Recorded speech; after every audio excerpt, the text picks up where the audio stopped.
Four fatally shot in reported shootout in St. Catherine. Hi again and welcome. This is Links 007 TV News Report, and we'll be right back with the details to come.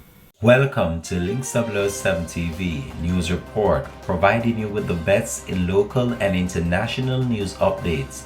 This is a place where you can get the most reliable and informative news information. Links 007 TV News Report. Welcome back and thanks for joining us. This is Links 007 TV News Report. Four men were reportedly shot during an early morning operation in St. Catherine on Wednesday. Police sources report that 3 firearms were seized during the raid that ended in the deadly shootout between the police and alleged gunman. Reports are that at around 5:45 a.m., a team of officers went to Zambia section of St. Catherine in search of wanted men. Details into the operation are sketchy, but reports from sources are that explosions were heard. The police sources said that the team came under heavy gunfire and a shootout ensued between them and 4 men. All 4 men were shot and injured and taken to hospital, where all were pronounced dead. A team of detectives are still on the scene combing the area, and also Indicom have been informed about the shooting. The police have also identified the 4 alleged gunmen killed in a confrontation with the constabulary force in Windsor Heights, St. Catherine this morning. The men were killed during an early morning operation, and they have been identified as DeAndre Chana, otherwise called Little D, a 16-year-old high school student of McGregor Gully, Mountain View, Kingston. He is said to be a high-ranking member of the Top Burger Gully gang. He is also suspected of the murder of a man committed in February in the Kingston East Police Division. The other individuals have so far been identified as Romaro Bristow, otherwise called Mari, a 21-year-old individual of Burger Avenue, Rollington Town, Kingston 3.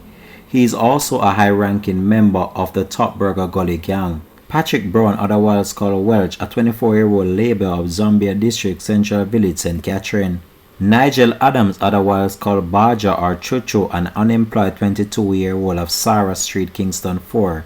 He was wanted for murder and shooting in the Kingston Central Police Division. In the meantime, the Assistant Commissioner, Mr. Gary Griffiths, commanding officer for the Police Area 5 Division, is imploring residents of Central Village to desist from harboring criminals and calling the area a hotbed for crime. This was what he had to say.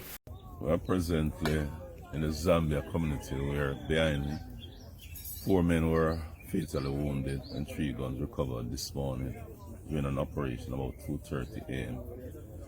This community, which is known as Zambia, which is part of the Windsor Heights area, also a part of the Central Village Police area, is a hotbed for crime.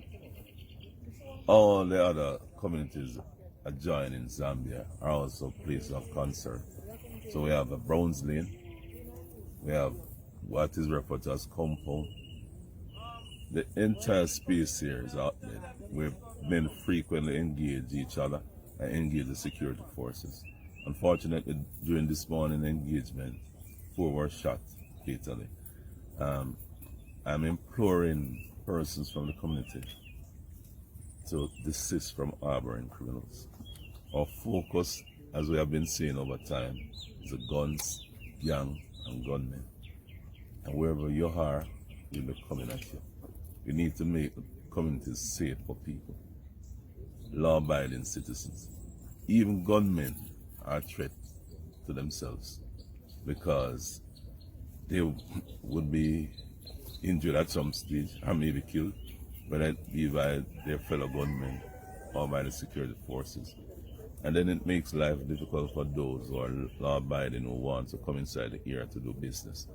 People might not be aware, but persons from these communities who want to get basic items from delivered units such as bread trucks, juice trucks, have to go onto the Central Village main road to do business. Extortion and all the criminal activities taking place make this place a feared place. We don't want communities where people fear.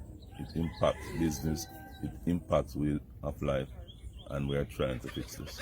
This has been Links 007 TV News Report, and we'll continue to track this story and provide you with the latest information to come on this. Thanks for watching.